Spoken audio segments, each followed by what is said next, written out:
یعنی نبی پاک علیہ السلام نے استاد کی عزت بیان کی، باپ کی عزت بیان کی، بوڑھے کی عزت بیان کی، امام کی عزت بیان کی، عالم کی عزت بیان کی۔ کچھ بھی نہیں تھا، بالکل ان پڑھ تھا، سادہ تھا، پر مزدوری کر رہا تھا، حلال کما رہا تھا، ہاتھوں پہ چھالے تھے، قربان جائیں۔ میرے محبوب نے فرمایا یہ جو حلال کما رہا ہے نا، یہ بھی اللہ کا دوست ہے۔ اس کا بھی احترام بیان کر دیا، اس کا اکرام بھی بیان کر دیا۔ تو نے ہر شخص کی قسمت میں یہ عزت لکھی، اور آخری خطبے کی صورت میں وصیت لکھی۔ نبی کریم صلی اللہ علیہ وسلم نے لوگوں کو احترام دیا، اللہ کے محبوب علیہ الصلوۃ والسلام۔ آپ دیکھیے حضور نے اس عورت کی بھی فضیلت بیان کی جس کے گھر کے اندر اولاد پیدا ہوتی ہے، اور اس کی بھی فضیلت بیان کی کہ جس گھر کے اندر اولاد پیدا ہوتی ہے پر جلدی چلی جاتی ہے، انتقال ہو جاتا ہے کسی بچے کا خدا نخواستہ، اس کی بھی فضیلت بیان کی کہ جس کا خامند موجود ہے اور وہ خامند کی خدمت کرتی ہے، اور اس بیوی کی بھی فضیلت بیان کی جس کا خامند انتقال کر گیا پر وہ اپنے بچوں کی پرورش کرتی ہے۔ حضور فرماتے ہیں سب سے پہلے جنت میں مجھے وہ عورت نظر آئے گی۔ تو ہر شخص کے لیے حضور نے احترام بیان کیا، اکرام بیان کیا۔ ہم نے چونکہ بدگمانیاں پیدا کرنی شروع کر لی ہیں، تو معاشرے کے اندر بسنے والے لوگوں کے بارے میں ہمارے دلوں میں مختلف وسوسے آ جاتے ہیں، مختلف وسوسے۔ کسی بھی شعبے کے کسی بھی آدمی کے بارے میں کوئی 2 4 5 باتیں اپنے ذہن میں اکٹھی کر کے، یا کانوں میں کسی نے وہ بات ڈال دی تو ہم ذہن بنا لیتے ہیں کہ یہ گاڑیاں چلانے والے تو بندے ٹھیک ہی نہیں ہوتے، یہ جناب پولیس کے محکمے کے لوگ تو درست ہوتے ہی نہیں، فلانے محکمے کے لوگ تو ہوتے ہی خراب ہیں، ذہن بن جاتا ہے۔ پھر آہستہ آہستہ ادب انسان کے دل سے رخصت ہوتا ہے۔ ہمیں دین نے ادب سکھایا ہے، احترام سکھایا ہے۔ میرے رسول کریم علیہ الصلوۃ والسلام کی وہ ذات بابرکات ہے، ہمیشہ یہ ہوتا تھا کہ چھوٹے بڑوں کا ادب سکھاتے تھے، پر یہ واحد دربار مصطفیٰ ہے کہ جس کے آداب خود رب کریم نے بیان فرمائے۔ فرمایا یا ایھا الذین آمنوا لا ترفعوا اصواتکم فوق صوت النبی۔ آپ کبھی آیت کے انداز پر غور کریں، کہا اے ایمان والو تمہاری آوازیں میرے نبی کریم علیہ السلام کی آواز سے اونچی نہیں ہونی چاہیے۔ بندے کی آواز کا کوئی والیوم ہوتا ہے کہ اب 3 پہ آواز ہے؟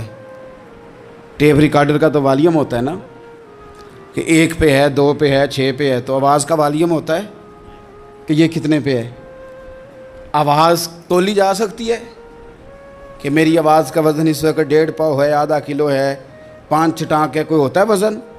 لیکن ہمیں بتایا گیا کہ بالکل وزن نہیں ہوتا، تولی نہیں جا سکتی، ماپی نہیں جا سکتی، پرکھی نہیں جا سکتی۔ لیکن جب تم نے دروازہ رسول پہ آنا ہے تو پھر آواز کو بھی تول کے آنا ہے، پھر لفظوں کو پرکھ کے آنا ہے، پھر جملے مرتب کر کے آنا ہے، پھر ترتیب لگا کے آنا ہے، پھر تم نے وہاں سوچ سمجھ کے بات کرنی۔ عزیز بھائی، ادب، احترام، اکرام، ہم نے نا احترام دینا چھوڑ دیا ہے، تنقید کرنی شروع کر دی، اور باقاعدہ بعض لوگوں نے بے ادبی کے کلچر پروموٹ کیے ہیں۔ انہوں نے جدوجہد کی ہے لوگوں کو بے ادب کر، چھوڑو جی پتہ ہے مجھے فلانے کا بھی، چھوڑو میں جانتا ہوں سارا مایا کا چکر ہے، چھوڑو۔ مجھے تو کئی دفعہ بڑا ہی غصہ آتا ہے بعض چیزوں پہ۔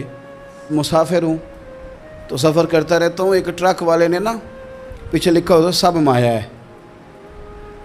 تو چائے پینے کے لیے رکے ہم ایک ہوٹل پہ، تو اتفاق سے وہ بھی ٹرک سے اتر آیا چند منٹ کے بعد۔ تو میں نے اسے کہا کہ سب مایا ہے؟ کہنے لگا جی میں نے لکھوایا، واقعی سب مایا ہے، پیسوں کے بغیر کچھ بھی نہیں، سب مایا ہے۔ تو میں نے کہا آپ کے ابا نے جو آپ کے لیے محنت کی، اتنی مزدوریاں کی، پیسے لیے انہوں نے آپ سے؟ ماں نے جو دودھ پلایا تو پیسے لیے اس کے؟ کہنے لگا جی نہیں انہوں نے تو گل نہیں۔ تو میں کہ پھر انہوں نے لکھ ہی چھڑ کے ماں پہ انہوں کڈ کے مایا ہے۔ وہ کسی کا تو استثناء کر، کسی بندے کا ہی نام لے لے کہ نہیں فلانا ٹھیک ہے، تو نے تو لکھ دیا سب ہی مایا ہے، سب پیسے کا چکر۔ وہ کسی کو تو معافی دو، کوئی تو بندہ ٹھیک ہو تمہاری نظر میں، کوئی بھی صحیح نہیں۔ اس طرح کیسے ہو سکتا ہے؟ تم کہتے ہو کوئی ٹھیک نہیں، اور بنانے والا کہتا ہے لقد خلقنا الانسان فی احسن تقویم، میں نے بنائی بڑے سونے ہیں، تمہیں ٹھیک کوئی نہیں لگتا، بنانے والا کہتا ہے میری تقویم ہی بڑی اعلیٰ ہے۔ میں نے بڑے سونے بنائے ہیں، تم دیکھو تو صحیح، انسان میرا شاہکار ہے۔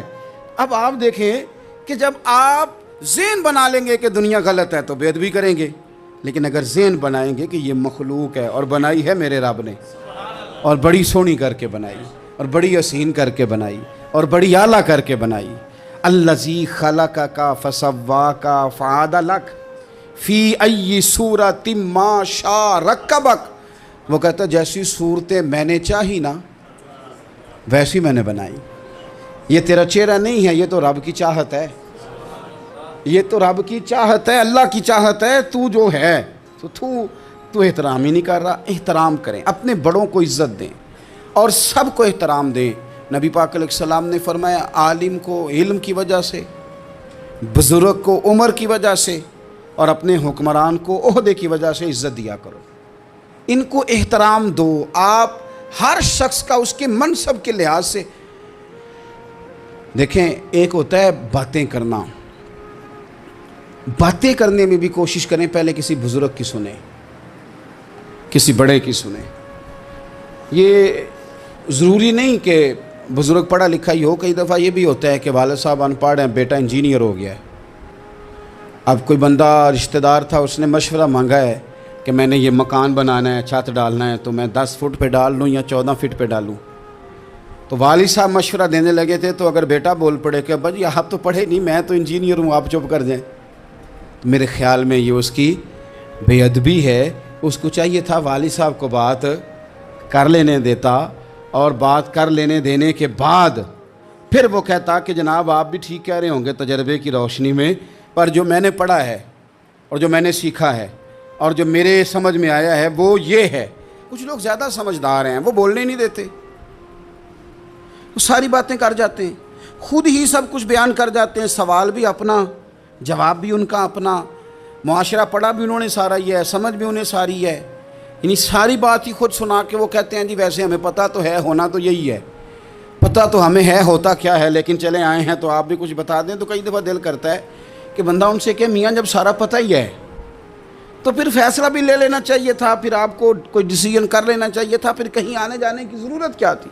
یہ چیزیں انسان کو اخلاقی کمزوری میں مبتلا کرتی ہیں۔ میرے نبی پاک صلی اللہ علیہ وسلم دیکھیے سمجھاتے کس طرح سے ہیں۔ 3 صحابی حضور کی بارگاہ میں حاضر ہوئے، حضرت سیدنا محیصہ بن مسعود، حضرت خویصہ بن مسعود، حضرت عبد الرحمن بن سہل۔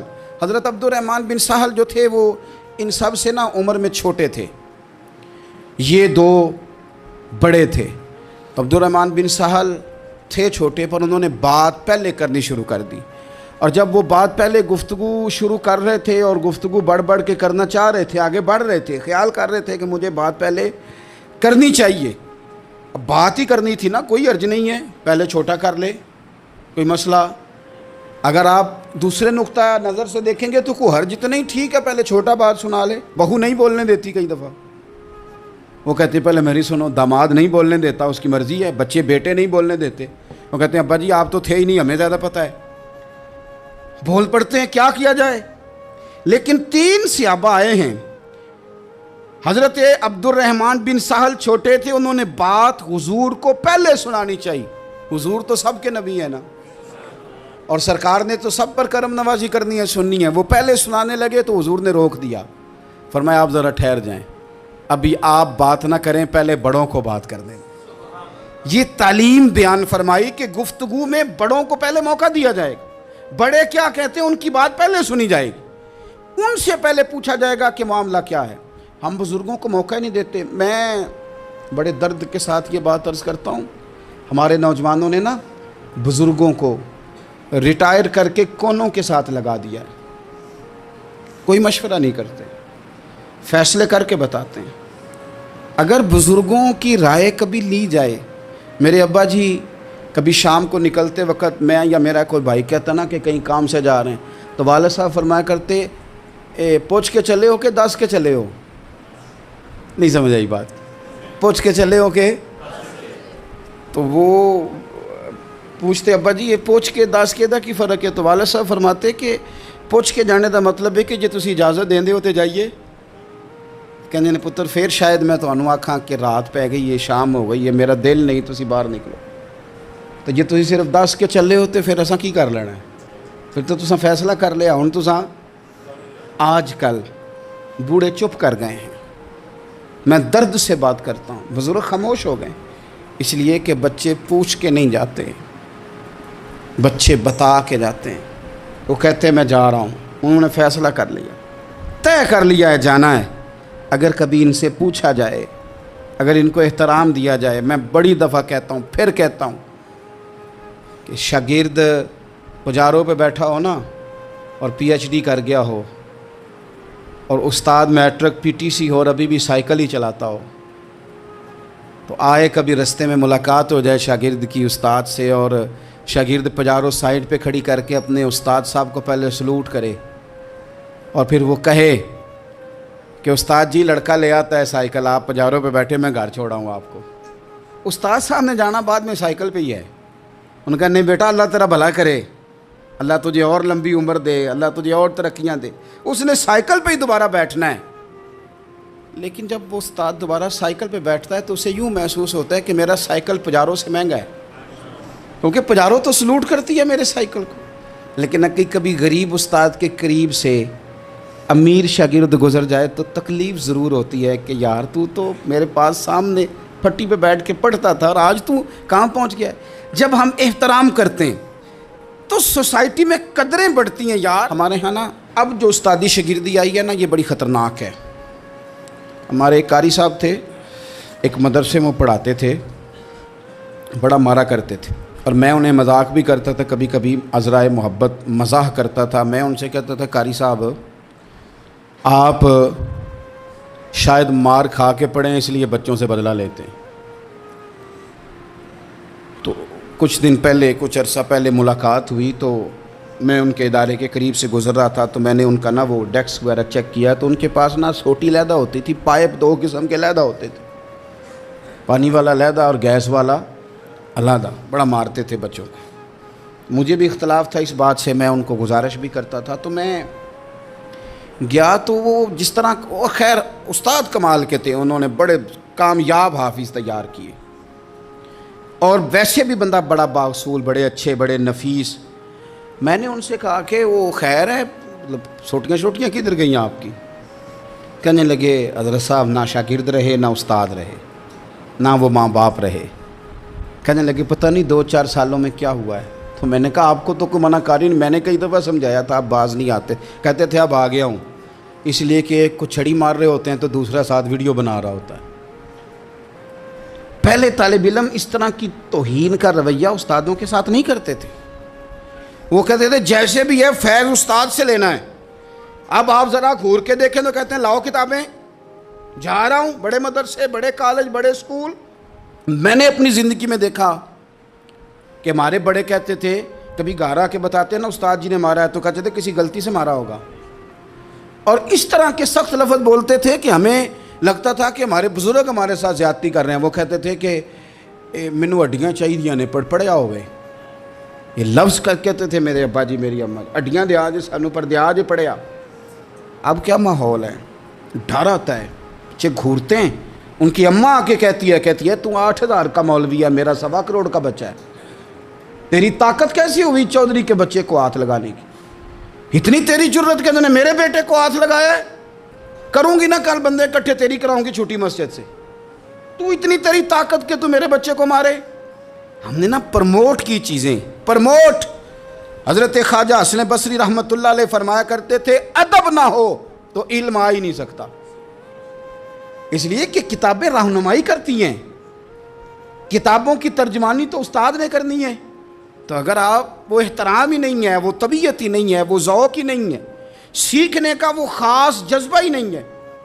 ہمارے صاحب رحمۃ اللہ علیہ فرمایا کرتے تھے بہت سارے لوگ بڑے بڑے درویشوں کے پاس جا کے خالی آتے ہیں. حضور کیوں؟ فرماتے تھے اس لیے کہ کشکول سیدھا نہیں کرتے, پیالہ سیدھا نہ ہو تو خیرات آیا نہیں کرتی, ادب نہیں کرتے, احترام نہیں کرتے, پیالہ سیدھا نہیں کرتے. پیالہ سیدھا نہ ہو تو وہ تو جو دینا ہو وہ بھی نیچے گر جاتا ہے. احترام. ایک شخص نے نا حضرت سیدنا امیر معاویہ رضی اللہ تعالیٰ عنہ سے کہا کہ میں نے زیارت کرنی ہے حضرت امام حسین رضی اللہ تعالیٰ عنہ کی, مدینہ شریف جا رہا ہوں. میں نے ان کو پہلے دیکھا نہیں ہوا، تو مجھے بتائیے امام علی مقام رضی اللہ تعالیٰ عنہ کو میں کیسے پہچانوں گا؟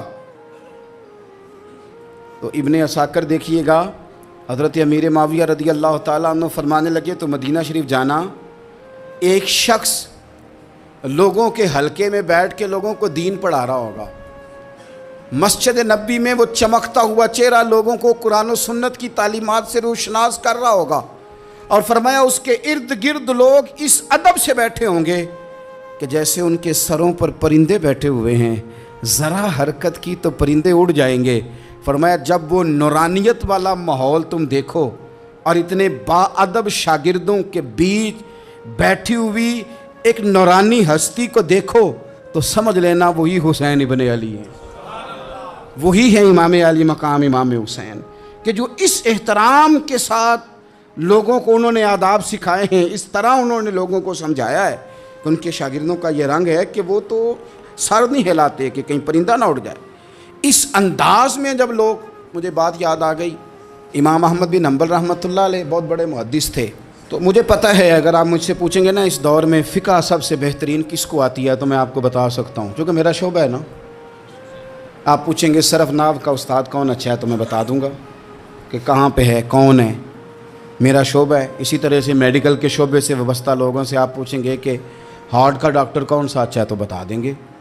پوچھیں گے بھئی میں نے ایک ناک کان گلے کے ڈاکٹر کے پاس جانا ہے، تو جس کا جو شعبہ ہے اسے پتہ ہوتا ہے۔ مدرسے کے بچوں کو بھی پتہ ہوتا ہے کہ کون سا آدمی کہاں بہترین پڑھانے والا ہے۔ ایک بزرگ تھے شاہ بقی الدین ابن مخلد، وہ کہتے ہیں مجھے پتہ چلا کہ اس دور میں نبی کریم علیہ السلام کی حدیث جو سب سے بہترین پڑھاتے ہیں وہ امام احمد بن حنبل ہیں۔ ان کو حضور کی حدیث سے جو خاص شغف ہے وہ کسی اور کو نہیں۔ کہتے ہیں میرے دل میں لو لگ گئی، حالانکہ میں امیر گھرانے سے تھا۔ میں کشتی میں بیٹھا امام احمد بن حنبل کے پاس آنے کے لیے، رستے میں طوفان آ گیا، کشتی ہچکولے کھانے لگی، کسی طریقے سے ایک جزیرے کے ساتھ جا کے کشتی لگی، ٹوٹ گئی، بکھر گئی، میں جزیرے پہ اتر گیا، اور بھی کئی لوگ تھے۔ ایک مہینہ وہاں رہنا پڑا، بارشیں ختم ہوئی، موسم ٹھیک ہوا تو ایک کشتی دکھائی دی آتی ہوئی۔ فرماتے ہیں کہ وہ اس کشتی میں بیٹھا، دوبارہ بغداد گیا، مجھے سفر طے کرتے 2.5 مہینے گزر گئے، وہ جزیرے پہ مہینہ پتے کھا کے بھی گزارا کرنا پڑا۔ نکلا تھا علم حاصل کرنے، جب بغداد شریف پہنچا لوگوں سے پوچھا امام احمد بن حنبل کا مدرسہ کہاں ہے؟ انہوں نے کہا وہ مدرسہ تو بند ہو گیا ہے، وقت کا بادشاہ مخالف ہو گیا، مسجد مدرسہ سیل کر دیا۔ امام صاحب کہاں ہیں؟ کہا گھر کے اندر قید ہیں۔ ان کے گھر کو سب جیل بنا دیا، چاروں جانب پولیس کھڑی ہے، اور ویسے بھی بغداد میں کرفیو ہے، ہر چوک چوراہے میں پولیس والے کھڑے ہیں۔ شاہ بقی الدین کہتے ہیں اتنا کچھ سننے کے باوجود بھی میرا جذبہ ٹھنڈا نہیں ہوا۔ وہ مہینے میں سفر کی صحبتیں، گو سنا تھا کہ آستانہ یار دور ہے، پر ہم نے بھی ٹھان لی تھی کہ جانا، گو سنا تھا کہ آستانہ یار دور ہے، پر ہم نے یہ ٹھان لی تھی کہ جانا ضرور ہے۔ کہتے ہیں پہنچ گئے، اب پتہ چلا کہ کرفیو ہے، سڑکوں پہ پولیس کھڑی ہے، گلیوں میں چوکوں چوراہوں میں پہرے ہیں، امام صاحب تک تو جا کوئی نہیں سکتا۔ کہتے ہیں میں نے ایک شخص کی منت کی، میں نے کہا کسی طریقے گاڑی بتا، کہنے لگا میں اشارہ بھی نہیں کر سکتا، سخت حالات ہیں۔ وہ کوئی طریقہ، میں نے جب زیادہ تڑپ کے کہا تو وہ شخص کہنے لگا میں ان کے گھر کے قریب تجھے لے جاؤں گا اور گزرتے وقت صرف آنکھ کا اشارہ کروں گا۔ کہتے ہیں میں نے کہا یہ بھی ٹھیک ہے۔ ان کے گھر کے تیری تلاش میں پھرے نا ہم جنگل پہاڑ اور دشت میں، ان کے دروازے کے قریب اس نے اشارہ کیا۔ شاہ بقی الدین کہتے ہیں کہ میں گھر دے کے آ گیا واپس۔ اب میں سوچنے لگا کہ کیسے امام صاحب تک پہنچنا ہے، بڑی تجویزیں سوچیں، بڑی تجویزیں، کام والا بن جاؤں، پھیری لگانے لگ جاؤں۔ پھر سوچا کہ اگر میں کچھ بیچوں گا ریڑھی پہ رکھ کے تو کوئی خریدنے نکلے گا، کوئی نہیں نکلے گا، کس طرح کروں، کیا کروں، بڑی سوچیں۔ بالآخر میں نے طے کیا، اللہ اکبر، میں نے نہ کپڑے پھاڑ لیے، امامہ اتار دیا۔ فرماتے ہیں کہ ایک پیالہ مٹی کا خرید کے گلے میں رسی سے باندھ لیا، اور امام احمد بن حنبل کی 3 گلیوں پیچھے میں نے دروازہ دروازہ صدا لگانی شروع کی، فقیر ہوں، اللہ کے نام پہ لینے آیا ہوں۔ کہتے ہیں ایک ایک دینار مانگتے مانگتے مانگتے مانگتے آزم یار مناؤن دی خاطر اساں کی پیز وٹائے۔ کہتے ہیں مانگتے مانگتے نا میں امام احمد بن حنبل کے دروازے تک آیا. امیر گھر کا بچہ تھا, بڑے پیسے جیب میں ہوتے تھے. امام کے دروازے پہ صدا لگائی, کوئی ہے اللہ کے نام پہ دینے والا؟ کہتے ہیں وہ نور بھرا دروازہ کھلا. ایک گورے مکھڑے والا, سفید داڑھی والا, سونے امامے والا, چمکدار آنکھیں, نورانی شباہت. کہتے امام احمد بن حنبل باہر آئے اور جیسے ایک دینار میرے پیالے میں ڈالنے لگے تو میں نے ہاتھ چوم کے کہا, سونیا تیرے قربان جاؤں, میں دینار لینے نہیں آیا, محمد عربی کی حدیثیں سننے آیا ہوں. کہتے امام کی بھی آنکھیں کھل گئیں. کہنے لگے اس حال میں اعظم یار مناؤن دی خاطر اساں کی پیس وٹائے. کہا حضور کیا کرتا, یہی ایک طریقہ رہ گیا تھا, میں تو کہاں سے چلا ہوں, کہاں پہنچا ہوں, کیا کروں. امام صاحب فرمانے لگے پھر میں بھی بڑے دنوں سے پریشان تھا, کوئی سیکھنے والا نہیں مل رہا تھا, تو مل گیا. کہنے لگا حضور میں روز آ جاؤں فقیر بن کے, آپ جتنا چاہیں 2 4 5 منٹ میں مجھے حدیثیں سنا دیں, میں اگلے دن یاد کر آیا کروں. کہتے 2 سال لگ گئے. شاگرد کہاں ملیں گے ایسے, کہاں مرید ملیں گے, گزر گیا دور. کہتے ہیں کہ میں نا ہر روز فقیر بن کے جاتا, 3 گلیاں پیچھے مانگنا شروع کرتا, کچھ حق نہ کرے. 2 سال دروازے پہ جاتا, آگے پیالہ کرتا, امام ایک دینار ڈالتے اور مصطفیٰ کی حدیثیں سناتے. کہتے ہیں حالات بدل گئے. 2 سال کے بعد حکومت بدل گئی, امام کا مدرسہ بحال ہو گیا, رش ہو گیا. بادشاہ بڑا عقیدت مند تھا, جو نیا آیا اس نے بڑا کر کے ادارہ بنا کے دیا. جس دن میں گیا تو رش لگا ہوا تھا. کہتے ہیں حالات بدلے تو ہم نے بھی کپڑے بدلے, ہم نے بھی دوبارہ سے دستار باندھی. اور کہتے ہیں بڑے لوگ بیٹھے ہوئے تھے, میں جب داخل ہوا نا تو امام اٹھ کے کھڑے ہوئے. آپ فرمانے لگے پتر ادھر آ, تو آگے آ کے بیٹھ, لوگ دین سیکھنے آتے ہیں, تو فقیر بن کے مانگنے آیا تھا. اور میں بھی باقیوں کو پڑھایا کرتا تھا, تجھے میں دیا کرتا تھا, اور اب باقی پڑھا کریں گے, تجھے دیا جائے گا, اور آج تجھے سینے سے نکال کے دیا کروں گا. زمانے بدل گئے, حالات بدل گئے, وہ شخص چلا گیا, کون حکمران تھا کون نہیں تھا, لیکن استاد شاگرد کے ادب کی داستان قیامت تک باقی رہے گی. یہ قیامت, جب طبیعتوں میں احترام ہوتا ہے, جب ادب ہوتا ہے. آپ کو پتہ ہے نبی پاک صلی اللہ علیہ وسلم کو یہ ادب کتنا پیارا ہے. نبی پاک علیہ الصلوۃ والسلام اس احترام کے جذبے کو کتنا پسند کرتے ہیں. اللہ کے پیارے رسول صلی اللہ تعالیٰ علیہ وسلم اس جذبہ احترام سے کتنے راضی ہوتے ہیں. حضور کس قدر زیادہ چاہتے ہیں کہ میری امت ادب والی بنے. نبی پاک علیہ الصلوۃ والسلام ادب والے لوگوں کے بارے میں اتنے راضی ہیں, اتنے خوش ہیں. حضور اتنا نوازتے ہیں. میں نے یہ حدیث پڑھی تو یوں لگا کہ جیسے روح وجد کرنے لگی ہے. بہقی میں امام بہقی نے لکھی ہے, اللہ کے پیارے رسول علیہ السلام فرماتے ہیں جو چھوٹے پر شفقت کرے اور بڑے کا احترام کرے, اللہ اسے جنت میں میری سنگت عطا فرمائے گا. یہ میرے قرب کا ذریعہ ہے, یہ چیز میرا قرب ملے گا. شرط یہ ہے کہ ادب والے بن کے آؤ, احترام والے بن کے آؤ. کبھی بھی سوء ادب نہ کریں, کبھی کسی مقام پر بھی بے ادبی نہ کریں. آپ اپنا ذائقہ کبھی تبدیل نہ کریں. امام احمد بن حنبل ایک جگہ وضو کر رہے تھے. ایک شخص کہتا ہے میں نے ساری زندگی گناہوں میں گزار دی تھی. تو امام صاحب نا وضو کر رہے تھے جھیل پر بیٹھ کے. تو جھیل اس طرح ہوتی ہے, پہاڑ ہیں, اوپر کو پانی نیچے آ رہا ہے. تو کہتے ہیں امام صاحب نیچے بیٹھ کے وضو کر رہے تھے, تو میں اوپر بیٹھ کے نا وضو کر رہا تھا یا پانی پی رہا تھا. تو میں نے دیکھا کہ اتنے بڑے امام نیچے ہیں. کہتا ہے میں نا میرے دل میں خیال ہے یار میں ساری زندگی غلط کاموں میں گزاری ہے, پر جو بھی ہے یہ رسول اللہ کے دین کے عالم ہے. کہتے ہیں وہ حضور کے دین کی عزت کرنے کے لیے میں اوپر سے اٹھا آ کے نا, تو میں تھوڑا پیچھے جا کے نیچے بیٹھ گیا. جو میری حاجت تھی, پانی پینا تھا یا منہ دھونا تھا, میں وہ کرنے لگا. کہتے ہیں امام صاحب نے پھر یوں نظر میری طرف دیکھی, پتہ نہیں انہوں نے کیا دعا دی کہ رب نے مجھے توبہ کی توفیق عطا فرما دی. میں اللہ کے فضل سے اللہ نے میرا دل موڑ دیا اور میں رب کریم کی بارگاہ کی جانب میری توجہ ہو گئی. خدا نے مجھے اس ادب کی برکت سے اپنی بارگاہ کی طرف اللہ تبارک و تعالیٰ نے مجھے موڑ لیا. بے ادبی تو بندے کو کفر تک لے جاتی ہے, بے ادبی تو کفر تک لے جاتی ہے. اگر بندہ بے ادب ہوتا اللہ رسول کی بے ادبی تک پہنچ جائے تو دور نکل گیا. لیکن یہاں باقاعدہ بے ادبی کو پروموٹ کیا جا رہا ہے. کبھی بھی بے ادب نہ بنیں, ادب والے رہیں, ادب والے بن کے جئیں, ادب والے بن کے دنیا سے جائیں.